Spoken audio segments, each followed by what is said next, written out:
Yeah, looking at the Mariners, what a weird stretch, Ryan, where there was a lot of good. Cal Raleigh's just on a different planet right now. You know, a lot of different things you could point to that were good. Cole Young was what a cool story, but then, you know, the extra innings game, blown leads, and you know, the losses. They're 3-3 on this homestand. What is your takeaway from everything we've seen in these first 6 games of the homestand? Yeah, it's interesting because you kind of get to that point where you get to the end of May and then you can really start, you know, you get 2 months through and you start sort of identifying what this team is. That's kind of, I'm not going to call, you know, Memorial Day sort of that point, but a lot of people do.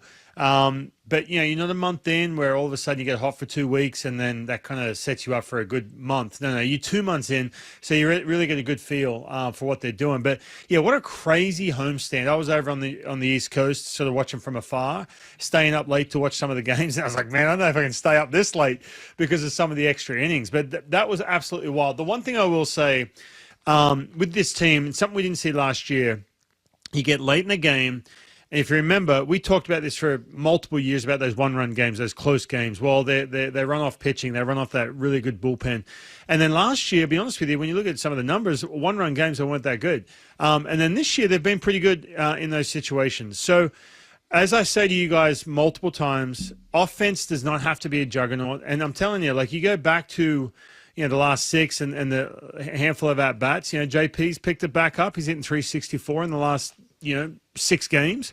Obviously Cal with the 6 home runs. There's a lot of contributors. I still say this offense doesn't have to be really good. It's going to be based off the pitching. You had a situation going back to that national series, which was just crazy. You ran into Mackenzie Gore, who, man, he's nasty. He's leading the league in strikeouts once he got to Seattle. And for good reason, man. He's got 4 different pitches with 2 strikes. He was really tough. And then George Kirby. Look, if there's one guy in this rotation I don't have to worry about because of his makeup and because of what he brings to the table in regards to, going off 2 starts, it's George Kirby. I'm telling you right now, he's going to be just fine. Not worried about that at all. He just has to get his feet wet and just start executing a little bit better with 2 strikes, and he can do that. He's got the ability. So crazy homestand. It's good to be back. They got the Orioles. Hopefully they can take advantage of them tomorrow. Hey, Ryan, so you said Kirby, because that is one I actually have worried about, but you say I don't need to, and you said something about like his makeup. What do you mean by that? Like, what is it about his makeup that you think is going to make everything fine?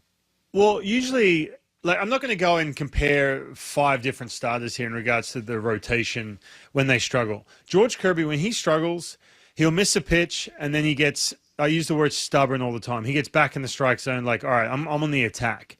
If it was a situation where you're looking at him saying, hey, man, there's something really up with the velocity or there's something up with the movement. He hasn't got the same movement, right? And again, regardless of injuries or any of that, I'm just talking about performance-wise. Hey, look, that slider of his, which can be problematic at times, he's got to rely on that pitch with 2 strikes. It's been a problem, whatever it may be. There's nothing that says to me that, man, something's really up and he's got to figure it out. And I'm talking about from the stuff-wise. When you're talking velocity, movement, everything looks good.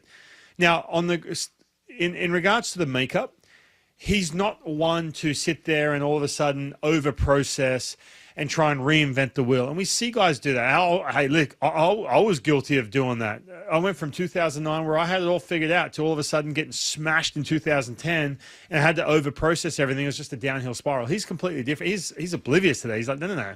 I know how to absolutely paint when I need to. I just made some mistakes.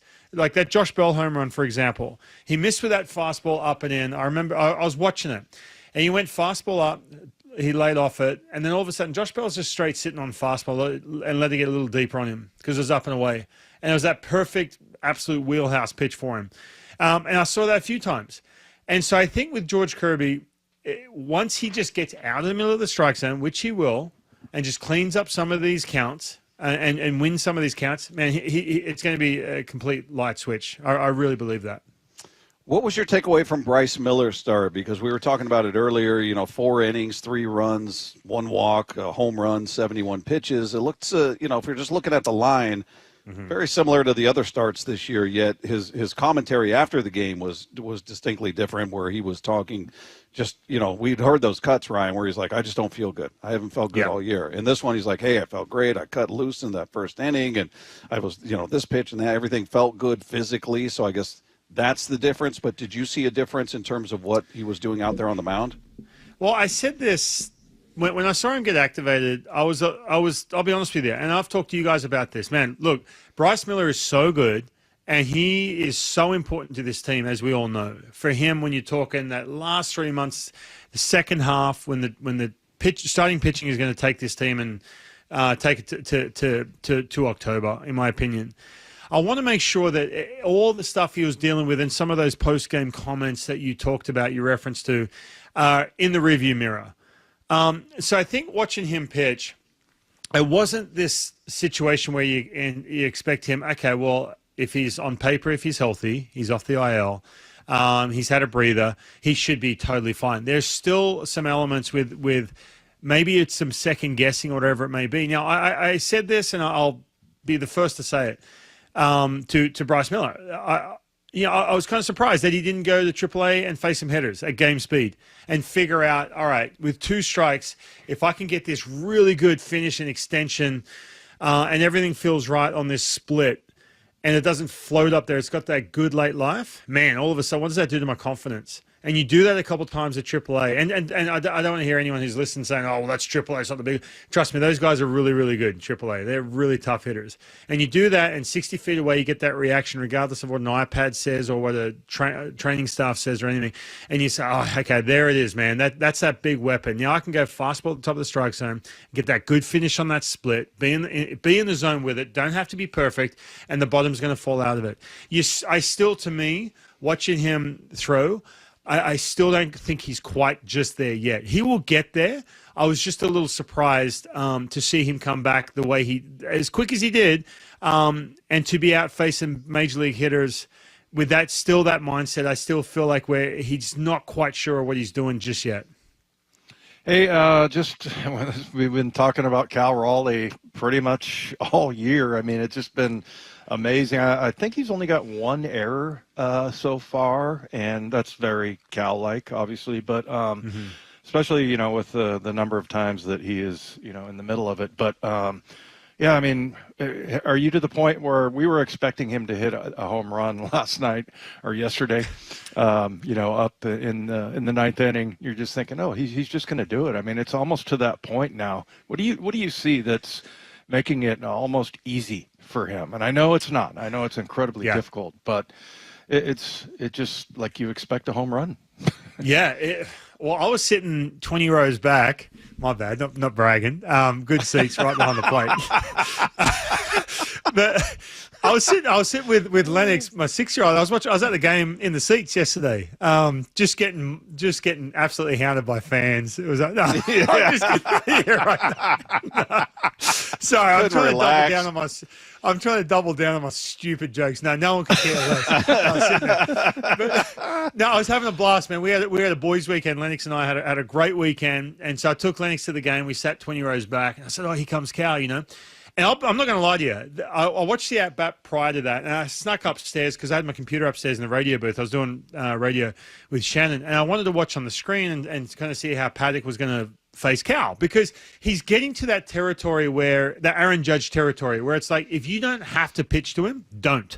Like, open base, just don't. Like, that's what he's getting to. And I'll give you a couple of reasons why in just a second. But I watched the at-bat prior to that, and Chris Paddock got away with this little slider. So I'm thinking in the back of my head, I'm like, maybe Paddock in this situation next time he comes up, because it's still nothing at this point, maybe he'll challenge him. But I'm curious here if he tries to just dump a breaking ball in there.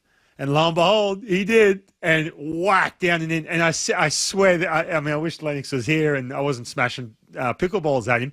But if Lennox was sitting here, he would. I swear to God, he walked up to the plate, and Lennox was all excited to watch him and Julio. Of course, all the kids love those players, right? Mm-hmm. And he rocks up, and I said, "Watch this." I said, "If he throws the ball over the plate."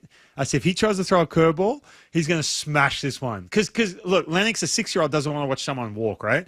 Yeah. Comes up, and Lennox is like, oh, you think so? I'm like, yeah, like I'm some expert. Walking, and lo and behold, I'll tell you what, Daddy got some serious points, man, because Lennox was dialed in, whack, home run, and you could see Lennox's eyes follow that ball. And I'm sitting there going, why are you doing this? Why are you pitching to him? It's getting to that point. If you don't have to pitch to him, don't.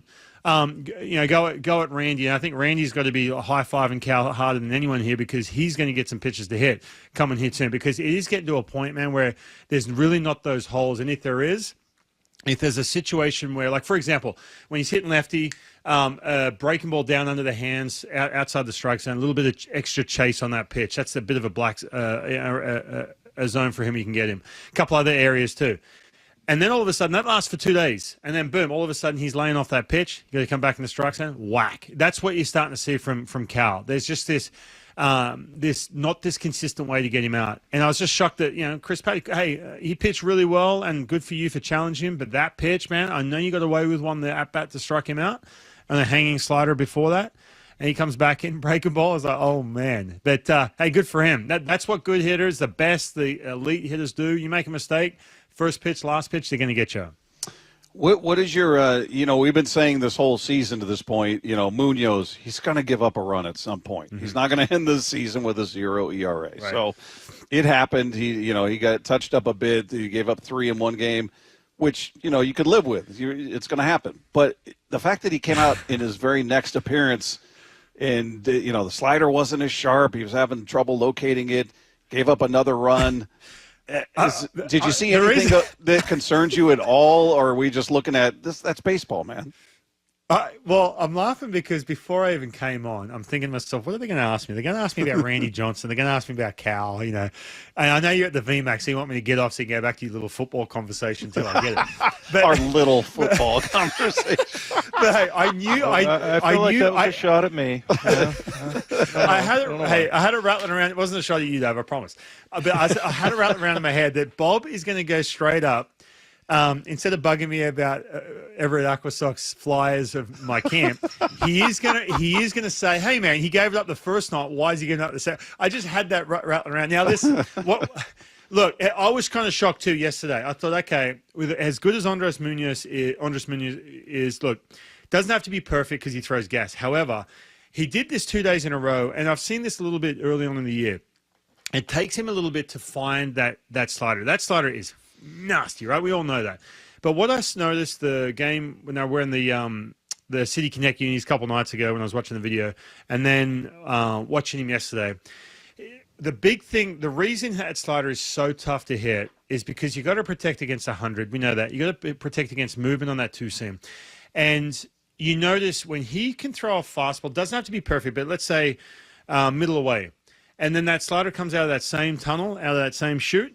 And then just takes a left turn. It is like guys missing by 3 feet. Not once yesterday. Actually once. He did it once. But in the last 2 days, there wasn't a situation where it was fastball. I'm just using this as an example. Fastball middle away, slider starts middle away, and then takes left turn. Or, fastball up, same tunnel, slider. They were completely different areas every time. So he'd go slider, miss it by a mile, spin out the side of his hand, fastball in the inner half of the plate.